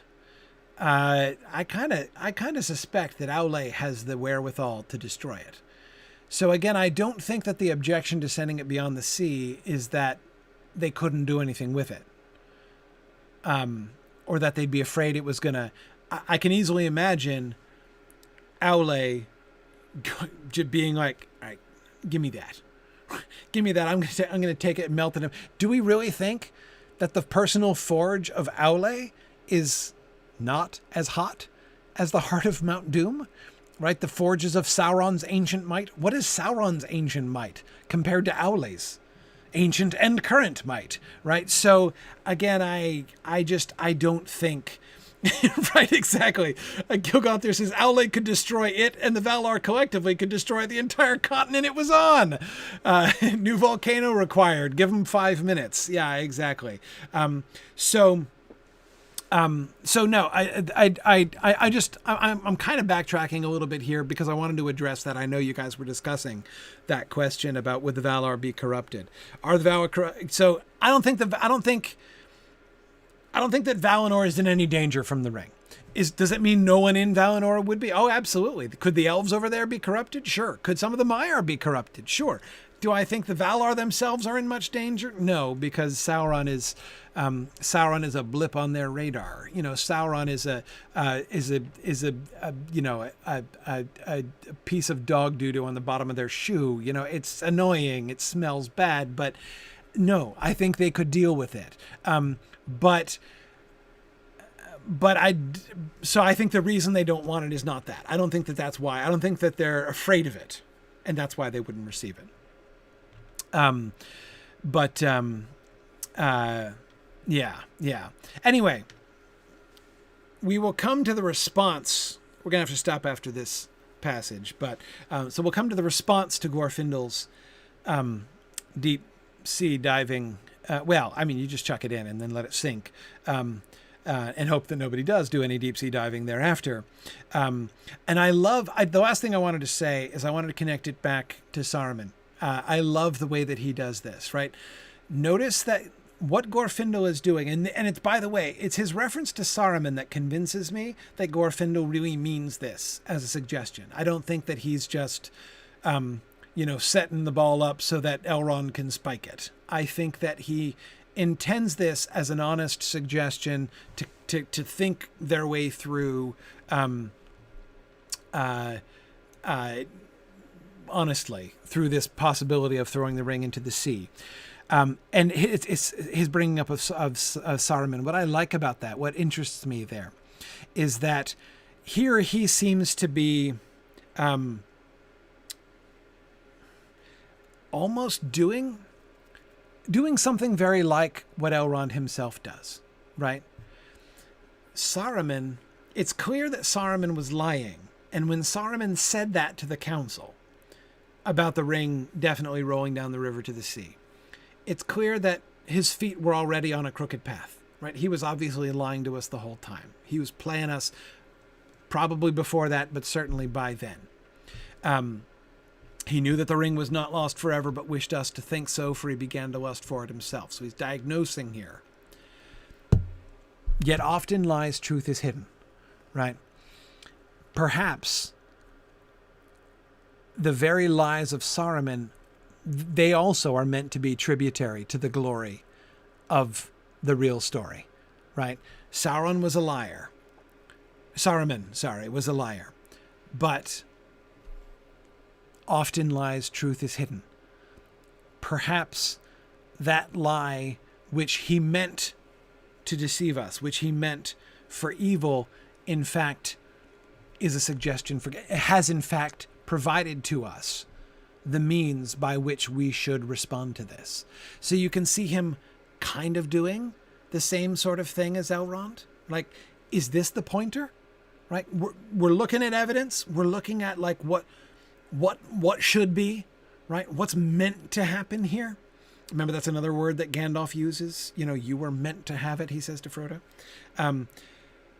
Maybe that's what we were meant to, maybe that's a sign that that's what we were meant to do. That even Saruman's own corruption ends up providing the answer, right?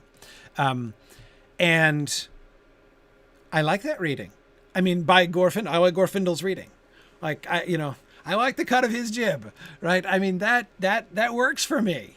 I think that's cool. Now, again, in the end, I don't think that he's, wrong.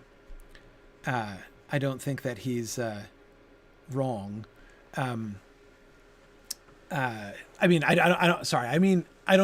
right. This suggestion is not the best course. But I like the way that he's thinking it through. And I think that the argument that he gives, although it might seem a little bit funny, often lies truth isn't, like, because Saruman said this when he was lying to us, maybe that means we should do it. Might seem weird, but to me, actually, that's kind of compelling. I really like his argument here. But of course, as we'll see, it's not going to be the direction that we're going to go. One last thing, Kurtzimus, I wanted to address that. Kurtzimus says, I don't think the ring can be destroyed anywhere but Mount Doom. The level of power doesn't matter. Feanor wasn't as powerful as the Valar, but only he could make and unlock the Silmarils. I don't think so. They were asking his permission. I don't think it is true that nobody could unlock the Silmarils but him. They wouldn't do it without his blessing, because the Silmarils were his. He made them, right? So they ask his permission to do it. But I don't think it is true that Aule does not have the technology to unlock the Silmarils. I think that he could have done it. I think that he was fixing to do it, to be honest. So, you know, you might be right.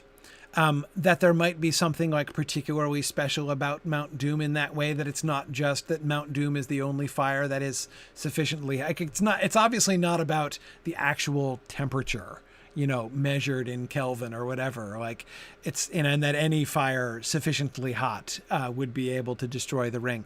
It's clearly not about that.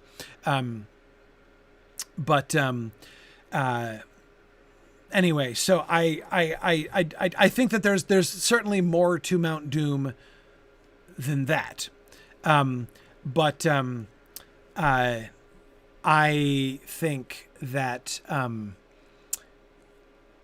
think that there's orders of magnitude here. You know, do I think that Sauron is capable of doing a work of craft that Aule, his master, can't melt down, can't undo? It's possible that he would not, but could not? I'm skeptical. I think Aule could do it. I don't see any reason to think that Aule couldn't handle it.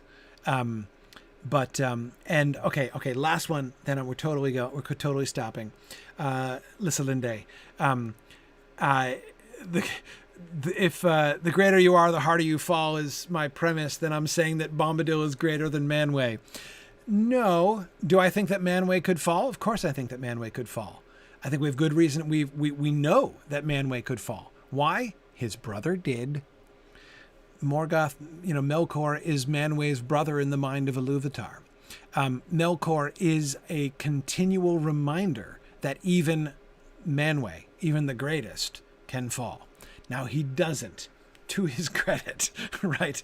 But could he? Yes. Could Bombadil fall? Of course he could, but he's not falling. I just think that Bombadil is in a different space than the rest of them. Do I think he's incorruptible? No, but I think he's passed the test, basically, and shown that he is not prone to any of that stuff.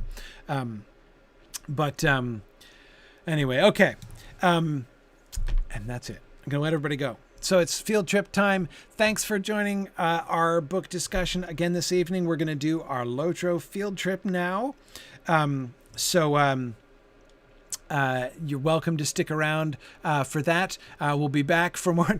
Tune in next time to see what we have to say to Glorfindel's "Let's chuck it in the ocean" suggestion, and we'll take it from there. And I will warn you, I have some problems. Again, I got more problems. I got all kinds of problems, as you see, but I got some problems with the passages that are immediately coming up. We are coming up on some of my least favorite passages in the entire Council of Elrond, so I'm hoping you guys are going to be able to help me with those. All right, so let us do field trip time. Good evening. Yeah, we got trouble right here in Rivendell. Exactly. Exactly. How you doing, Valar? You good? Yeah, I'm good to go. Let me start following up people. All right. And yeah, we're starting to get into the whole who could arm wrestle who kind of thing. Exactly. Oh, that's right. I set my milestone to Vegbar.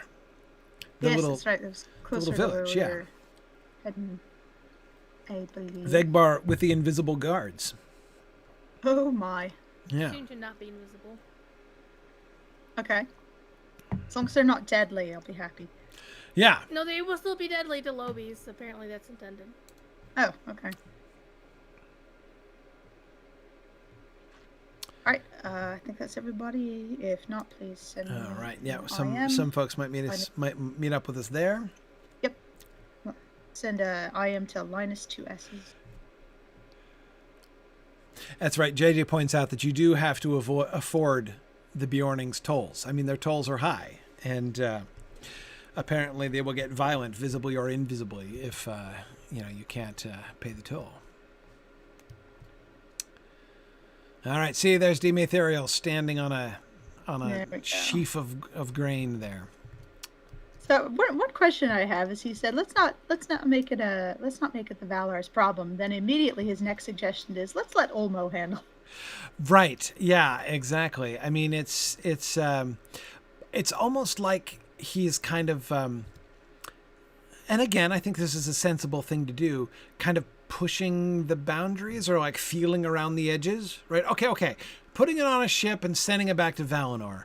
Right. I get just like handing it over to the Valar. That would be a kind of abdication, right? Like it's our role to take thought for Middle-earth. Like they understand their role as the stewards of Middle-earth, and that it would be a kind of abdication of that stewardship for them to just try to foist it off on the Valar. So, okay, so what if we don't take it all the way? What if we just, drop it off the side of the boat halfway there, right? Surely that's okay. And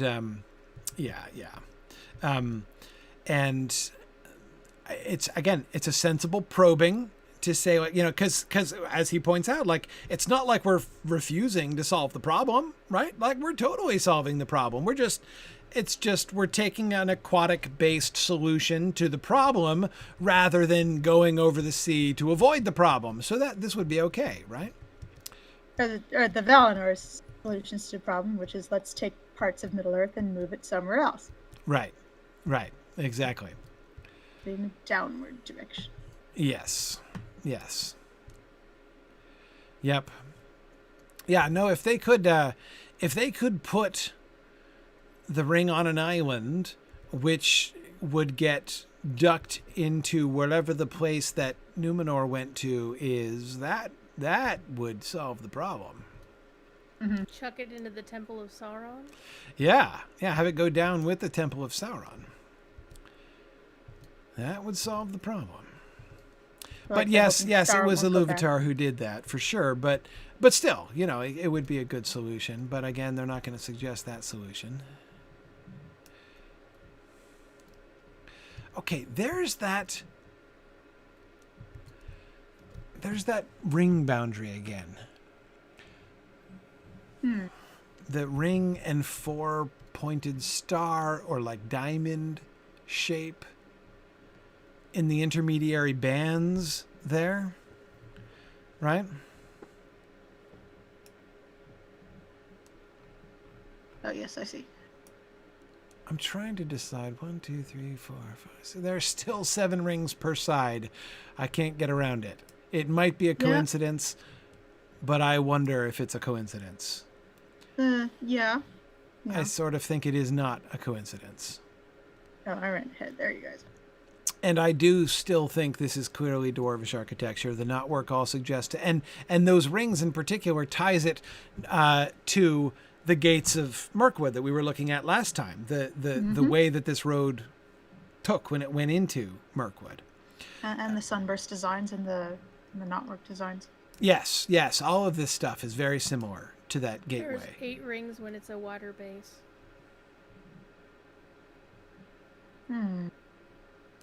Alas. Yeah, I guess there is an 8th ring over there. Okay. Yeah. Well, still, though, hang on a second. Maybe it's like... Hang on. The one ring. No. Or they just had jewelry on their minds. Well, and here's the other thing.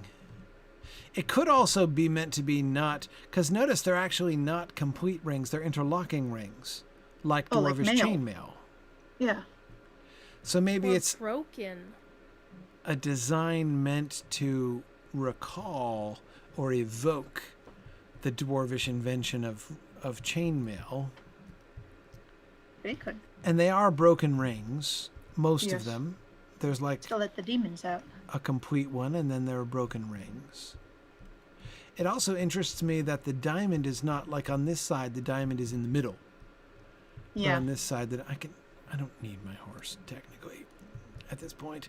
It inhibits my seeing things.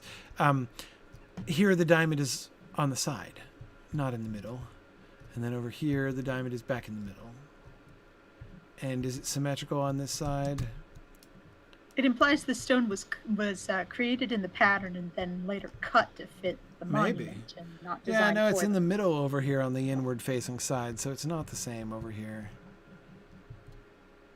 Huh. Okay. Honestly, it looks like a ribbon that got wrapped around the pillar. Yeah. Yeah, that it was sort of well, that's why I was one of the things I was looking for was to see if the rings and diamonds made a continuous pattern around, so that like just looking at one strip, it's sort of not enough to see the whole pattern, but if you had to see the whole ring, but I don't really see it clearly. Doesn't seem to me to work that way, but maybe I'm just still not perceiving it. It works better on the smaller, like taller up on the Yeah, pillar. Yeah. But I guess they miscalculated on the lower end. Right. Oh, the wider ones. that is cut tile. Yeah. I Yeah. have that in my basement. You buy these tiles with these preset patterns and then you got all these weird corners. Exactly. You gotta get around. Exactly. That's Right. what So happened. maybe they did intend it to be a 7-ring design, and then they got to this one and they're like, we need to put it. Is 8 rings just as good? Is that okay? And the foreman is like, they'll never notice. Just Ship put it it. on. Yeah, ship it. Exactly. Exactly. I ain't paying for fixing that. Go put it on. Yeah, I could see that. Okay.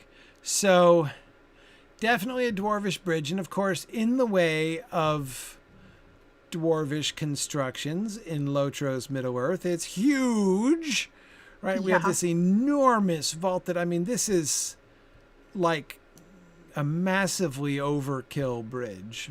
Yeah, they just need a sign saying "Don't call me short." Hanging from the top. Right. Yeah, exactly. If that would seem to suffice.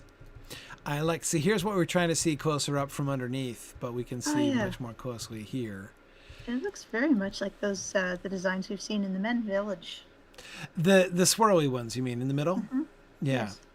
Yeah, and JJ, I think that's the one you were talking about, the thumbprint design. Yeah, it Or looked were you like a thinking face to about me, but the diamond one here? It's interesting. The diamond one looks almost like a snowflake inside a diamond, right?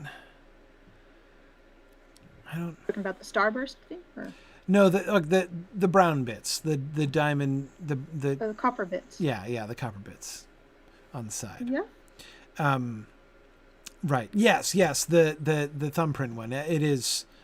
That's the gray part in the middle, JJ. Yeah. Oops. Yeah. So it does look a little bit like the swirly stone. It's not the same, of course, as the swirly pattern on the stones in like the Barrow Downs. It does look slightly facial, Emily, though I kind of feel like it's a little bit like, Rorschach it's test-ish pareidolia. Yeah. there. But yes, I see a face too. Well, if you look up, you can see the diamond motif much larger on the underside of one of the overpasses. Buttresses? Whatever those are. Under the... If you look straight up and you look at the beams going across our head, see the diamond pattern stamped. The diamonds, yes. Yes, that four-pointed star diamond thing. Mm-hmm. Yeah. I think they should have fired the foreman. If you look at the arches over the bridge, they're a little bit out of step. I noticed that too. It's almost like they were using the metric system on one side and imperial units on the other side. Yeah, or Then that you get the lowest bidder. they probably meant to do that. They Yeah. probably had never. I'm Yeah, this is it's interesting. Or maybe it could be the foundation shifted. Notice a lot of this stuff's knocked over. Yeah, it's possible that it slipped. Maybe, I don't know. You But can see. wouldn't that also inform the actual bridge, like the walkway across the bridge? Besides falling into the river, I was gonna as say, the flat. I think it is. I perhaps think it did is affect intact. it. Right? Yeah. Yeah. I mean, But it didn't actually cause a that's a perpendicular drop. But I'm thinking of a parallel one. Well, maybe it parallels the was at bridge. one. might have been at one time. Yeah. I think it might have since been dropped away. Right. And that, for folks who don't know the game, that is the Carrick right there that we're seeing to the north. Yep. So we are just south of the Carrick. Well, I say just south. In game world, where all dimensions are smaller, we're just south of the Carrick. So it looks like it's just a stone throw away. But even in game, it's further away than it looks because we're still pretty high up. And again, you've got the whole scale thing in the game. Marty, it's not to scale. Yeah.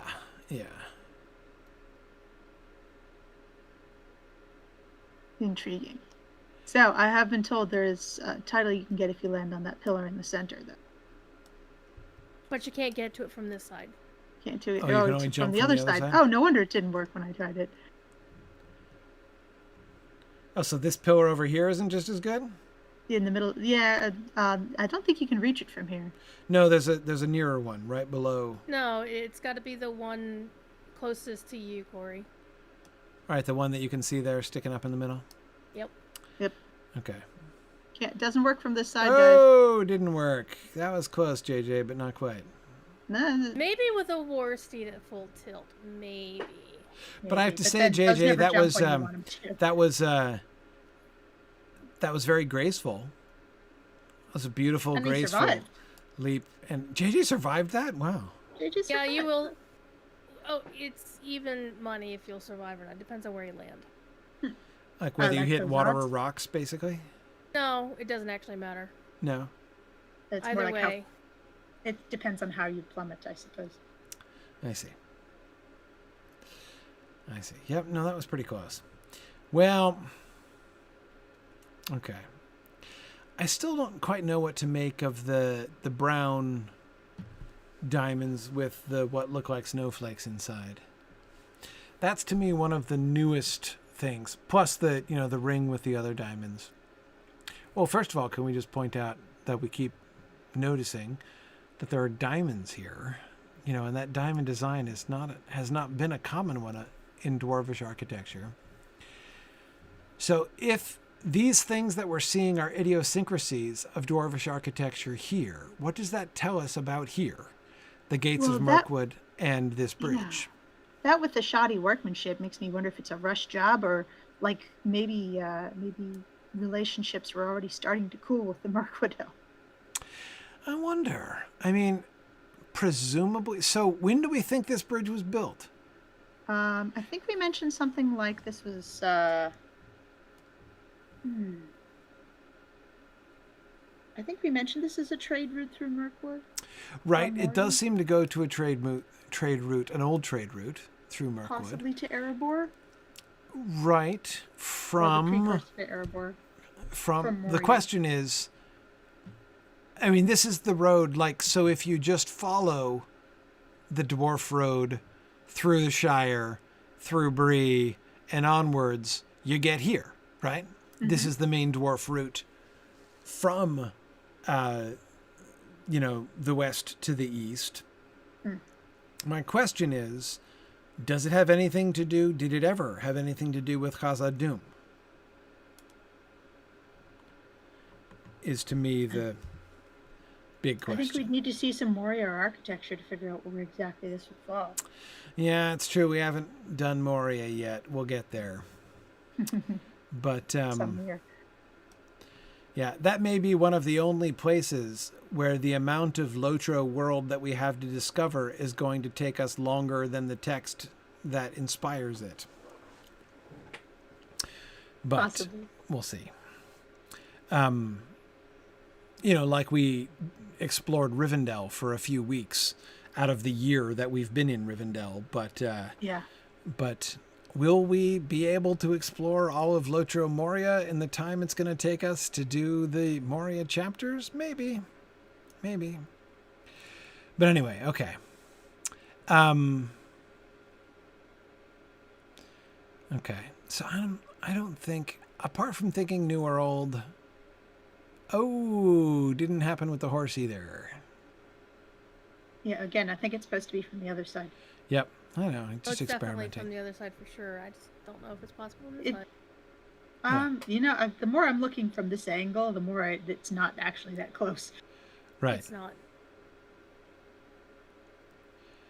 There's Right. actually a pillar closer to us, but you can't see it from this angle.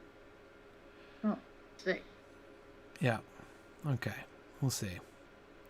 But All it's right. a nice title you can get. Yeah, So I think it's right below you, actually. let's head north towards the Carrick. All right, sounds good. Maybe. I have a suggestion, Corey. What? We could go visit the goblins. Sure. Because we don't have time to because- like actually explore the Carrick today. So I'm kind of inclined to save the Carrick. Are there goblins over here on this shore? Remember, this is close to the back, to the front door, The front door. and there's lots of goblins there. Right. Or the back door. Right. Yeah, the back door. Right. Right. So, because Oh, when I we think were we taking finally the get ahead of pass us. through the mountains on the way here, I was being very, very good and not leaving the path. Yeah, Wiggin went through there, but you Like you're didn't. supposed to. Yeah. I remember that because that was at Mythmoot. Yeah, because we can find the burned fir trees, right? Yep. Yeah. We'll still have to kill things because it's a 120 zone, but Okay. you're actually going to pick up the new deed. There's a path of the company deed that you probably already have because you came through the high pass. Right. But now Narnian will pick up the stuff that involves the front door. Okay, so we're getting up into the mist now. So we still need to go up a bit further than this, yeah? But I don't know where I'm going exactly. There are. I want to look out over the Oh yeah, this is a nice lookout here. Okay. Mhm. So Pretty. can we see it from here? The We area? can see the veil, yeah. And the Carrick. We can see the Hey. Carrick, but we can also see the. Oh, Goblin. Yeah, I just killed my horse. That was super rude. Okay. Anyway. Okay, so 15 firs and 5 fir trees. right. But we can't see the burned. Oh, we can see the burned glade. Is that it right across from us? Mhm. I think I see the scorching on the ground. Do they have the hill that they slid down? I don't Or recall. something. Okay, let's see if we can backtrack. So let's head down there. Do we have to go all the way around? Is this still pretty steep over here, yeah? I mean, we could try sliding. There is a path down there. I'm trying to remember where it is. Yes, so Frumius Bujum, yes. This is the pass that comes down from the high pass that goes to the Old Forest Road. That's right. And so we're quite near to the west gate, or sorry, the back door, that they came out, that the Bilbo and the dwarves came out of. Which, as I recall, was over in this general direction. And there are lots of goblins around here. Ah, the warg clearing, yes. Yep. Yes, here we are. And there are wargs still here at the Chronicle of the Company. There we go. Up the trees quick, cried Gandalf. There we go. So these are the trees they're all burned down now. Oh, yes. Yeah. Oh, it's just a corpse. Guess they're still hunting people around here.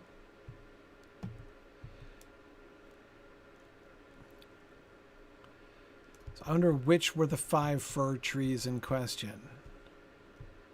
Oh, they're The five, stumps. So 5 big stumps? Are they 5 big stumps here? I mean, there's two, like these 2 trees over here, which are burned, like broken off halfway, but they probably don't count. It's probably, oh, no, wait, there's a 6th stump over there. The Hard. scree. These little wormy things are called the scree crawler. So Wormy things? scree. The worms. I was fighting a Centipede. worm. Centipede thing. Oh, And centipede they were things, called right. scree crawlers, which doesn't fly. This is the scree that Right. So, well, sliding down. yes, the scree is what I want to find next. So let's see if we can backtrack. So I'm guessing that these ones that are clustered kind of together at this end of the clearing, Mhm. 1, 2, 3, 4, 5 here, Yeah. are the 5 fir trees in question. And I love how it's still scorched. Of course, it was like 70 years ago, but Yeah. Goblins salted the ground. yeah, exactly. Or was it to wizard remind them of fire? vacation. That's right. It was when you make a fire with pine cones, it's much more permanent. Okay, so on their way here, though, they came down from the back gate and they slid down the hill of scree that was sliding all around them and dislodging rocks and boulders and things. So that's what I would like to look for. Where were they coming from? From there over this way? They probably Perhaps. just went straight down like how we usually slide down hills. Does anyone know where the back door is from here? Due west. Due west. Okay, so we're headed in the right general direction. I can't get up here. You have to come down the valley and around. Oh yeah, I can't go up here? Thanks. Oh yes, I can. Okay, of course you can. Found a way Don't tell Carter around. what they can't do. They will try to find it anyway.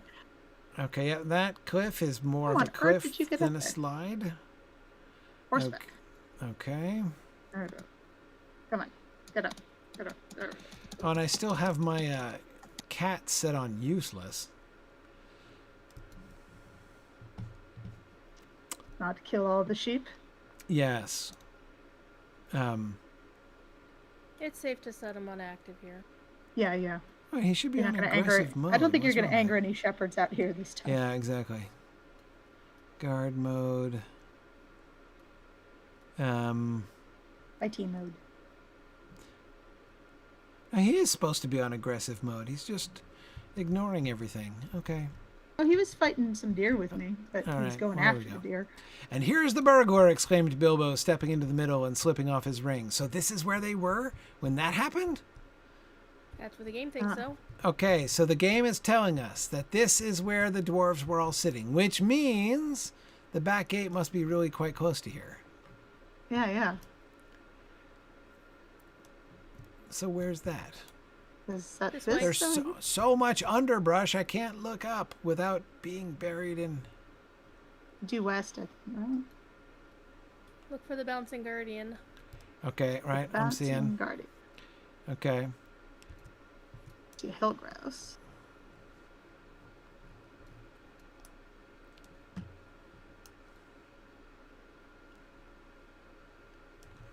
Okay. So the back door. Now this part's not barren. It is quite lovely out here. No, it's nice. Is it up here, up this little Yes, it cleft is. here? Okay. All right. And I know there, oh, there it is. I see it. I see it. So there won't be, any brass buttons because those got scattered around Goblin Town. Are Yeah. you sure about that? Yeah, I was gonna say I don't know. I'm hoping there's one because I think that's the one I'm missing. There's goblins on scaffolding You want Okay. this scaffolding? and Right, Oh, it looks like goblin things. Got a little here. current Goblin Town over there. We'll come back to that. Now, this door is really interesting because yeah. it does not look like it was constructed by goblins. No way. This seems to be suggesting the idea that all of the goblin tunnels are basically taken over from dwarves. I don't know about all. We've seen them, but this is a pretty fine-looking gate. I'm sure wouldn't. Except where's the gate? I mean, I see the close to it. pillars. Okay. They drove him deep into the bog. Now he feasts on toad and frog, wriggling maggot, worm, and grub. What a feast for old Mad Ub. We've got another old Mad Ub poem. Right. Okay, the door is locked. So this is the door. Yeah, see, well, that confirms it. The door is made to look just like the side of the mountain, right? Yeah. Typical dwarf door, right? Yeah. Yeah. Okay. Absolutely. That's great. That's awesome. Okay, so And there's a Bjorning scout hiding over here in the bushes. okay. All right. Oh, we got some eagles up there. That's good. Okay, so we've got.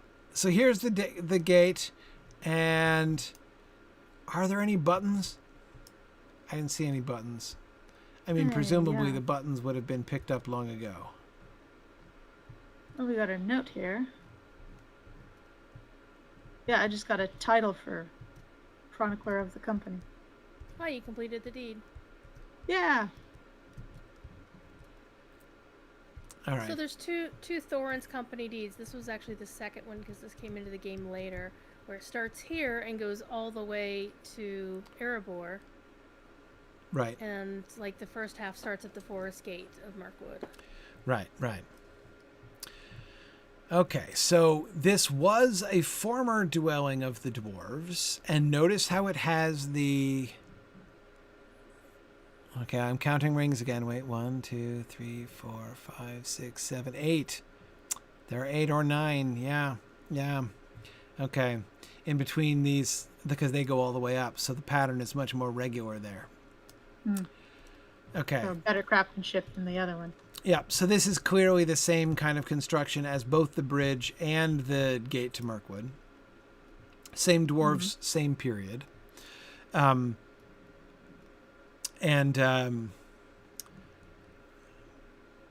interesting that the goblins are taking that over. This, of course, explains why, the back door, as Bilbo describes it, was, so precise, not just like a goblin cave or something like that. It was, had a precise swinging door and stuff that was left somewhat ajar that he squeezed through. It almost implies, once again, the goblins took it over, but they didn't know how to work the dwarf magic. Right. Yes, exactly. Okay, so let's go back from here because there's still the one thing I'm missing. So they come running out of here and they come pelting on down this way, and the goblins don't chase them because the sun is out, unlike these goblins who don't seem to mind. And Bilbo, having sneaked out and left his buttons behind, also comes down here, and so it is at the bottom of the hill, at the bottom of this little ravine, that he meets back up with the dwarves and Gandalf, wondering, he gets this far and wonders, should I go back inside into those horrible tunnels to look for my friends? And then they say no, and this was it, right? This was the spot where he comes across them. This is the and here's the Burgor spot, right? Yeah. Okay, so now from here, there's the warg clearing almost due east from here. So Gandalf then leads them off and says, hey, let's try to lose them. Right, so I'll take you this way. So I'm going further uphill than we were coming because I'm trying to see if I can find the missing place, which is the hill that they would have slid down.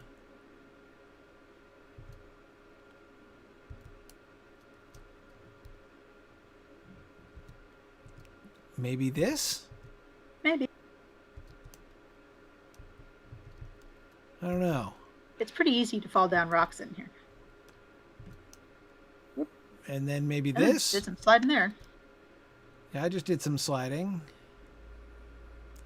That's possible, and we're still right on the route. Now, of course, like the recreation of the actual slide down the scree with dislodging boulders and stuff is not something that's going to work really fluidly with the game mechanics. Yes. But as long as you're facing in the opposite direction, you can slide down pretty safely without breaking your leg. Right. Seems like a good hallmark for an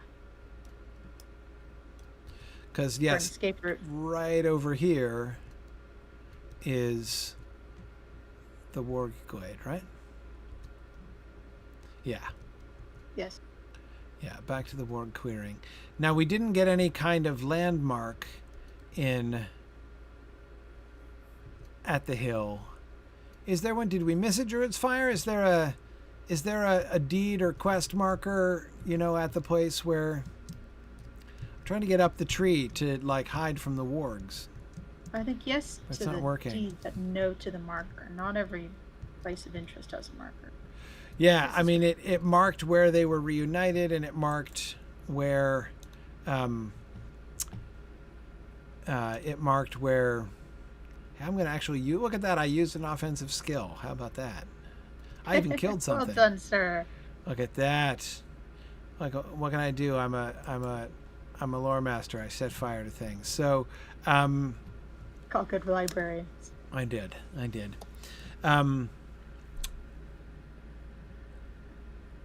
Okay. Yeah. I can understand if they didn't mark the Hill of Scree, especially since, again, they can't exactly reproduce that. Yeah, the Hill of Yes. Scree doesn't have a specific marker. Yeah. The closest thing you'll want to probably take a look at the deed log for this, and it should give some more information. So you should have all of the ones from the door out to Right. probably- Right, where Bilbo lost his buttons, where Bilbo reunites with the company, and then where the company encountered the wargs. Yep, so we're not missing one in between. Where the eagles took Where- the company to safety. Carrick. Yeah. Where the eagles set down the company.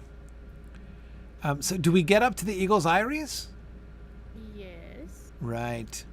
Okay, so we'll do that next time.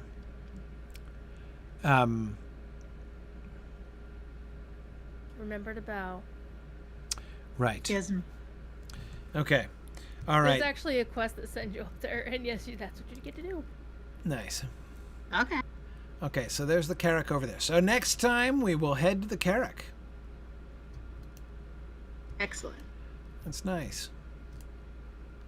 Nice And view of the then- Carrick. Yeah, it's really quite close. Again, in the Seemingly. diminished scale of the game, it's closer than it would have been in